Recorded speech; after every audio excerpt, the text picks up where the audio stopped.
అట్లాగే ఇంకొక మాట కూడా నేను అడుగుతా ఉన్నా అధ్యక్ష. ఎస్, రాహుల్ గాంధీ గారు ఒక నినాదం ఇచ్చారు అధ్యక్ష. జిత్నా ఆబాదీ ఉత్నా హక్, జిత్నీ భాగేదారీ ఉత్నీ హిస్సేదారీ. మంచి మాట అధ్యక్ష, మంచి మాట, మంచి ఆలోచన, డెఫినెట్లీ ఆచరణీయం, అనుసరణీయం, తప్పకుండా సాధించాలి. కానీ నేను అడుగుతా ఉన్నా అధ్యక్ష, రాహుల్ గాంధీ గారు ఇవాళ ఓట్ చోరీ గురించి దేశం అంతా మాట్లాడుతున్నారు. మరి 42% రిజర్వేషన్ విషయంలో ఇక్కడ జరిగిన ప్రయత్నాన్ని ఎందుకు వారు పార్లమెంట్లో లేవనెత్తలేరు? కాంగ్రెస్ పార్టీకి 100 మంది ఎంపీలు ఉన్నారు అక్కడ.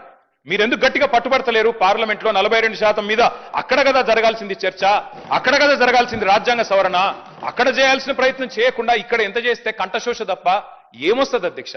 అల్టిమేట్ గా చేయాల్సిన చోట చేయాల్సిన కాడ ప్రయత్నం చేయకుండా ఇక్కడ ఉండే మన బీసీ బిడ్డల్ని మభ్యపెట్టడానికో రేపు స్థానిక సంస్థల ఎన్నికల్లో కొంత ప్రయోజనం పొందడానికో ప్రయత్నం చేసినా ఇవాళ మేధావులు, జస్టిస్ ఈశ్వరయ్య గౌడ్ లాంటి మేధావులు, మన మాజీ రిటైర్డ్ అధికారి చిరంజీవులు గారు లాంటి మేధావులు అందరూ కూడా మాట్లాడుతున్నారు. బలహీన వర్గాల బిడ్డలు బయట వేదికల్లో మాట్లాడుతున్నారు. రాజ్యాంగ సవరణ చేయాలని చెప్పి కోరుతా ఉన్నారు.